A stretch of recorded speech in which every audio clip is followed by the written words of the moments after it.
Hello, I'm Arch110 and this is my video of my top 5 most complimented fragrances for women.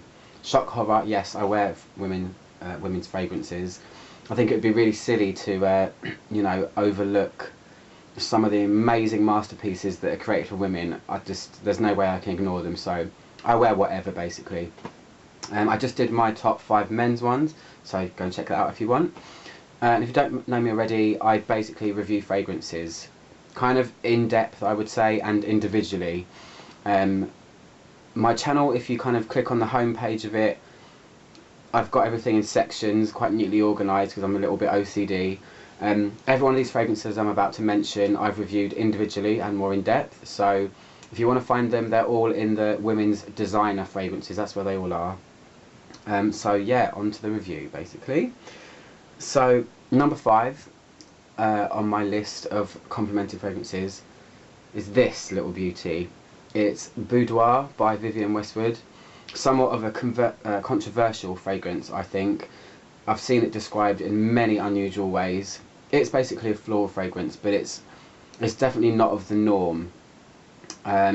Looking at them as well now that they're here, I do notice that a lot of the ones I choose seem to be quite powerhouse fragrances, so maybe people can't help but smell them, but say they compliment them, but I never get a bad compliment on these ones, so I guess that's kind of a good thing.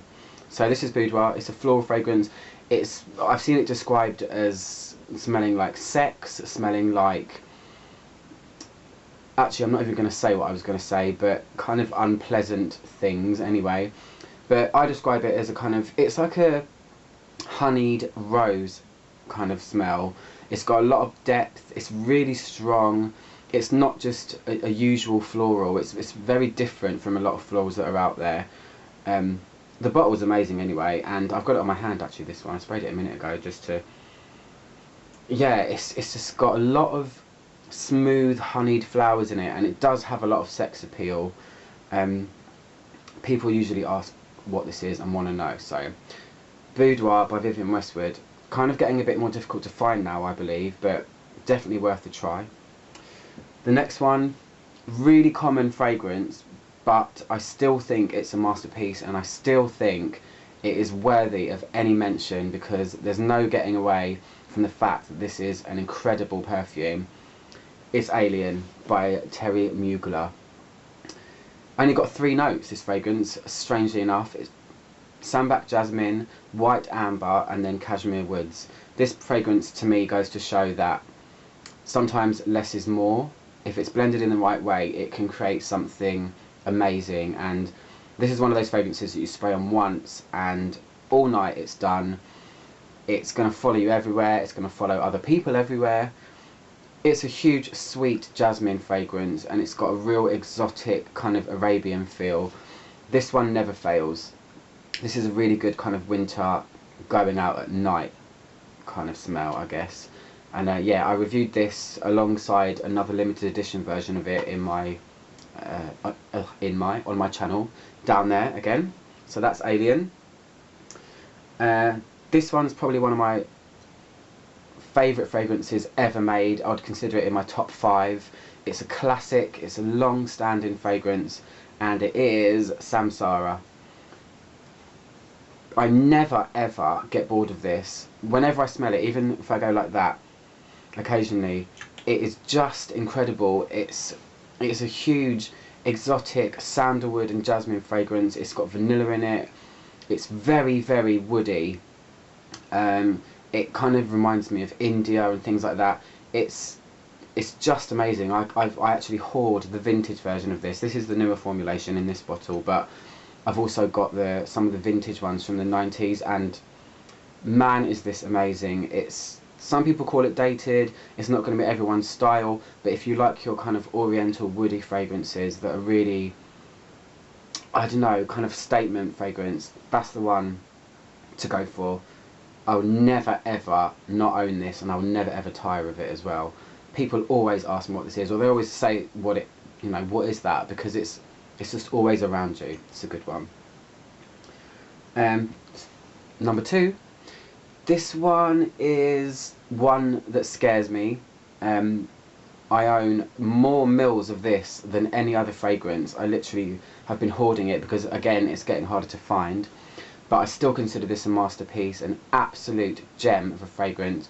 It's D&G Parfum, one of the plainest bottles you can find, but man, the juice inside is pretty incredible. It's a huge, kind of glamorous, floral, powder aldehyde fragrance.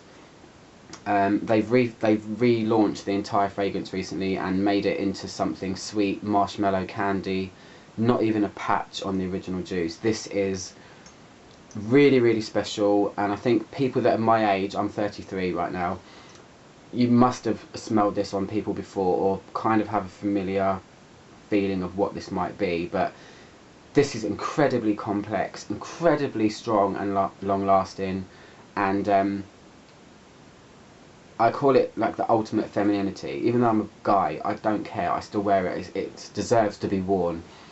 That's D&G Parfum Red Cap, not the new purple cap. Lastly, and certainly not least, this is my true signature fragrance. It's the one I've chosen to be me. It fits me the most. I get constant compliments on it because of the way it smells. It's still available as well, and I consider it a kind of a solid floor, where it's a very kind of linear, focused on rose fragrance, and it is Stella by Stella McCartney. This was her first fragrance. I just find do you know sometimes a fragrance just does something to you? This one feels like it fits me. It's the most gorgeous, contemporary, kind of icy rose fragrance. It's rose, but it's not old-fashioned or classic.